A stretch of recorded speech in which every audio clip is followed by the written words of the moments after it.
case, 16-year-old boy, follow-up case of Hodgkin's disease. And in this scenario, what was happening was that this child had received cervical radiation earlier.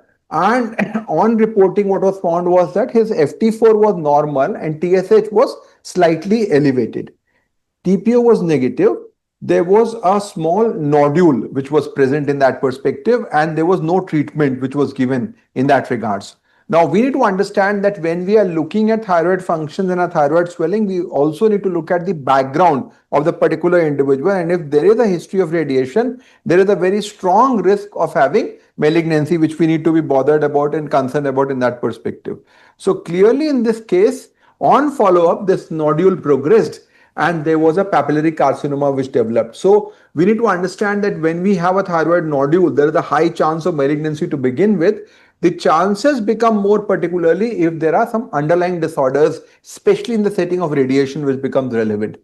All of you can go and have a look at our website, learning.growsociety.in, where there are a lot of courses available regarding pediatric endocrinology. We run a number of programs in terms of lecture series, in terms of grand rounds. Our books are there for publication, and also we have got the application which we can use. So today we're going to talk about thyroid swelling, which is quite important from both pediatric as well as pediatric endocrine perspective. Always be more bothered about solitary thyroid nodules. So whenever you're looking at thyroid, look at whether there is actually one region which is bigger or not, because that is the main reason where malignancy risk is there.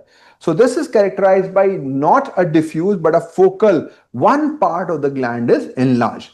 I talked about incidental low mass that can be picked up as part of PET scan, carotid Doppler, neck CT. In those scenarios, the main evaluation does not change. The only thing to remember is that if you identify that as part of PET scan, the chances of malignancy are a bit higher as compared to an incidental clinical detection. So it's similar. So PET is associated with a higher malignancy risk. So what is the most important question in a case of nodule? What is the risk of malignancy? So what we need to look at, is there any predisposing factor in the family or the child in the treatment in that regards?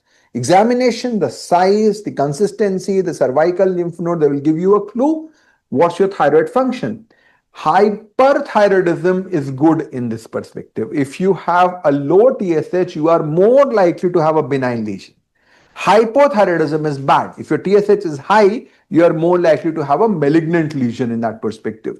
Nuclear scan, typically in the setting of thyrotoxicosis. Ultrasound, pretty much everybody will require an ultrasound, and most with a lesion size more than 1 centimeter will require a fine needle aspiration, because 7 to 14% chance of malignancy is quite big from that regards. So on history, asked specifically for radiation, remember case number 1, your entire picture changes if there is a history of radiation, because then the chances of malignancy become a lot. Ask for family history, and there are often predisposing syndromes also which can cause thyroid cancer. On examination, you have to look for features of malignancy, which is size more than 1 centimeter, rapid enlargement of the gland, fixed gland from that perspective, features of anatomical suppression like vocal cord paralysis, lymph node will suggest an aggressive lesion in that regards. Rarely look for features of MEN2, especially if you're thinking of medullary carcinoma thyroid, like bumpy lips, skin thickening, itchy lesions like amyloidosis, Cowden syndrome in which you can have hematomas, and Carney's complex, which is associated with other features like perioral pigmentation, lentigenes. They can be present in that regards. Now, based upon the level of TSH, you can then decide what is the likelihood of malignancy and what workup is required. If your TSH is below 0.1, this is most likely a toxic nodule. You should get a nuclear scan, and that should give you a picture from that regards. FNA is usually not required. The only situation where you do a FNA in somebody who has got a toxic nodule or quote-unquote toxic nodule is that if it is a hot nodule, in which the periphery of the thyroid is not completely suppressed. If it's a cold nodule, of course, that's a different ballgame. FNA is absolutely indicated. If the TSH is 0.1 to 1, it may be possible that this could be autonomous lesion. So when I'll talk about FNA criteria, when you have atypia of unknown significance or a follicular lesion of unknown significance, stage 4, in that scenario, you may save a surgery if you get a scan which shows the increased uptake in that regards. If the TSH is more than 1, you should definitely go for ultrasound and then decide about the FNA. So TSH is the first starting point as far as the management is concerned. So this is what looks like an autonomous nodule. You don't need to do a FNA. This is a cold nodule. What you are seeing, all the other parts of thyroids are looking dark, but the central part, the nodule is not picking up. FNA is absolutely essential. What you need to do also is, in the setting of if you have an indeterminate lesion in which the lesion is bright, but the other regions are also picking up. So in that scenario, what you're looking out in that perspective is that this requires definitive evaluation. This is what is known as a warm nodule from that perspective.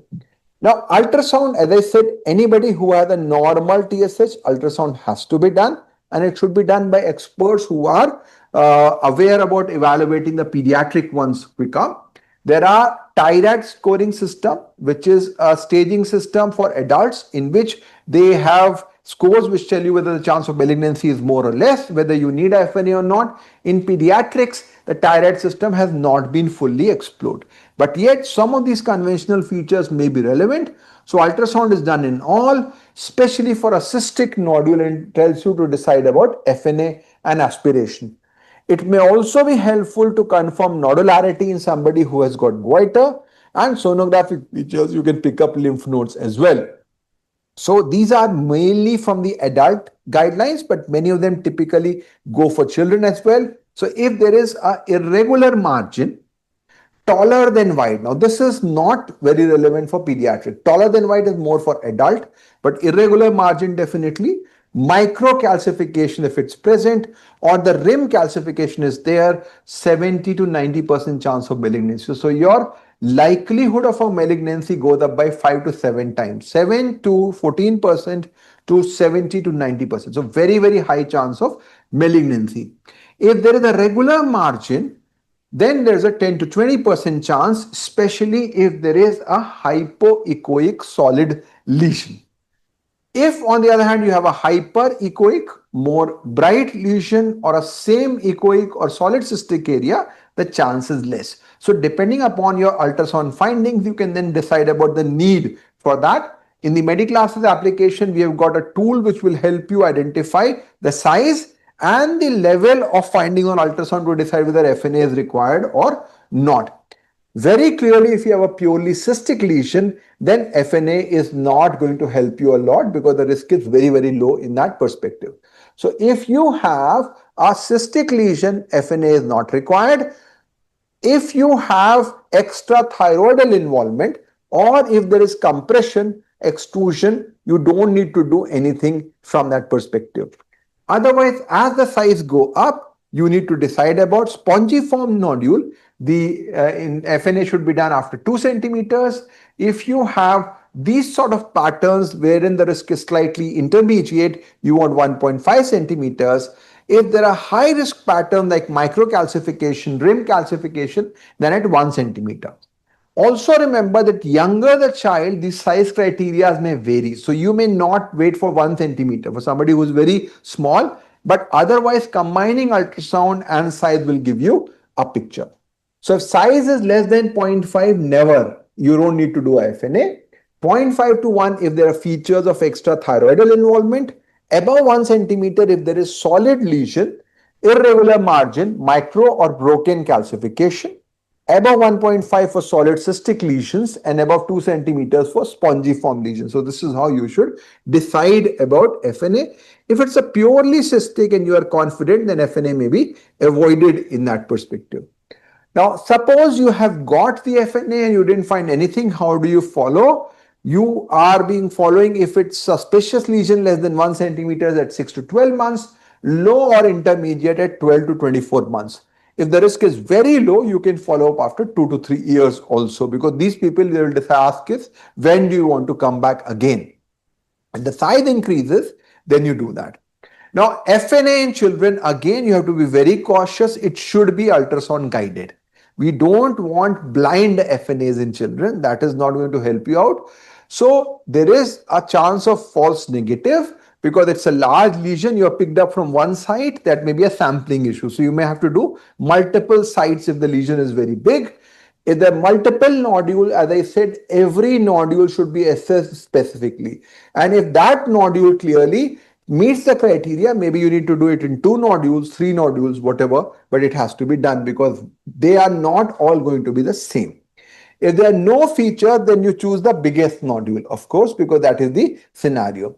If it's non-diagnostic, then you should do a ultrasound guided. Ultrasound guided, definitely pediatric. Every case we should do, as I said, this is particularly helpful for a posterior nodule in that regards. Now, once you do FNA, you will get a sort of a scoring system from FNAC, and that is based upon the NIH, the Bethesda classification. And this is very, very important because now, earlier people used to report a lot of confusing scenarios in the cytopathology, but now they have been restricted to give whether there's a category 1, 2, 3, 4, or 5. So category 1 basically means non-diagnostic, which means that still the malignancy risk is there. You have to repeat that, or you do a core biopsy if it is not there. If you are in doubt, go for surgery. Category 2 is purely benign. The chance of malignancy now becomes very less, 0 to 3%. Repeat an ultrasound after 12 months, and if the size is increasing, then only you do a fine needle aspiration again. The problem usually happens in category 3 or 4, which is atypia of unknown significance or follicular lesion of unknown significance. In this, now a good thing which has happened is the availability of molecular studies. So what do these molecular studies do, Nimisha? So which molecules do you assess?